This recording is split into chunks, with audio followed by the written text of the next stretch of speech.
C'est une ballerine à l'honneur ce matin dans la chronique Comme personne, avec le parcours singulier d'Anaïs Maurer. Cette danseuse classique professionnelle semble littéralement poursuivie par le coronavirus. Elle s'est produite à Wuhan en Chine en janvier 2020 au début de la pandémie. Puis elle est rentrée à Milan en Italie où elle vit. Manque de chance, la Lombardie est une zone toujours classée en rouge sur le plan sanitaire.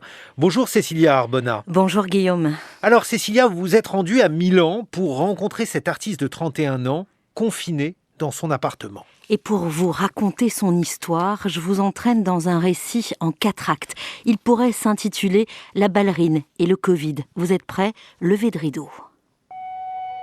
Acte 1, décembre 2019, Anaïs Maurer, qui danse de mai à septembre dans les arènes de Vérone, s'envole pour une tournée en Chine. Elle incarne le rôle principal de l'Aïda de Giuseppe Verdi. Elle ignore encore qu'un virus inconnu va faire basculer sa carrière. La rencontre avec le Covid, ça a été en Chine, à Wuhan, parce que j'étais justement en tournée depuis un mois là-bas. Et la dernière ville qu'on a visitée, c'était Wuhan. On y restait une dizaine de jours à peu près. Et au moment de se déplacer justement dans cette ville, on a eu la nouvelle de ce virus qui circulait. Donc il y a des gens qui s'inquiétaient plus ou moins là, de notre troupe. On était 150.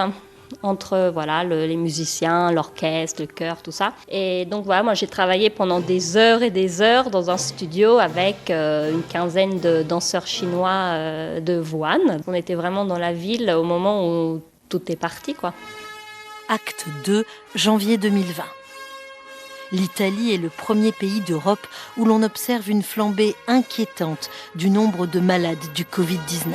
J'étais sûre et certaine que mon téléphone allait sonner et que quelqu'un allait me dire « on vous a trouvé, venez ».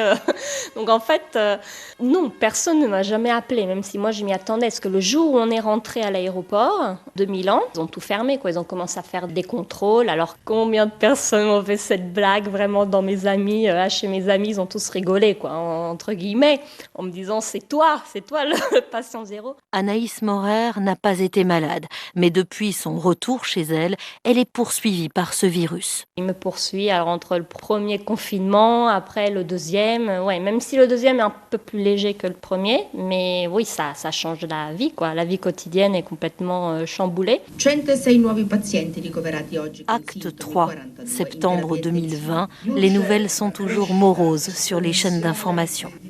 La ballerine est au chômage, le temps est suspendu, comme tous ses projets. Nous, on est des tersichorea, donc c'est le nom technique pour la danseuse classique.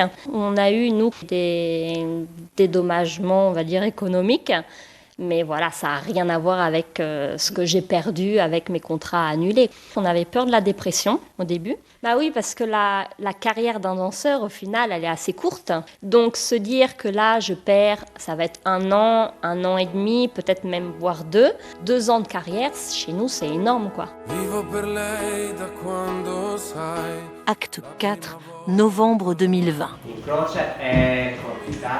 Les rues de la capitale de la mode, du design et de la finance sont silencieuses. Mais dans son salon, Anaïs Maurer continue de répéter avec son fiancé, Amande, danseur professionnel aussi. Le couple a poussé les meubles et bricolé une piste de danse ingénieuse que vous pouvez découvrir en photo et en vidéo sur notre site internet. Ce sont 2 panneaux de bois. On s'est fait livrer et après on a collé en dessous, c'est un peu du polystyrène en fait, c'est comme les frites pour aller à la piscine qu'on a coupé.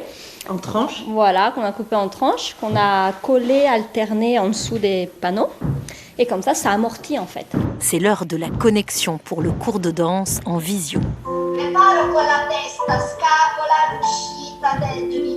C'est Anita qui va donner le cours. Et à vrai dire, c'est la dernière à avoir eu le titre d'étoile, à être nominée étoile à la Scala de Milan. Épilogue, Noël 2020 est bientôt là, avec ce pas de 2 qui n'en finit pas entre Anita, la retraitée, et Anaïs, la désoccupée, princesse privée de tutu et de diadème par un tyran paré de couronnes maléfiques.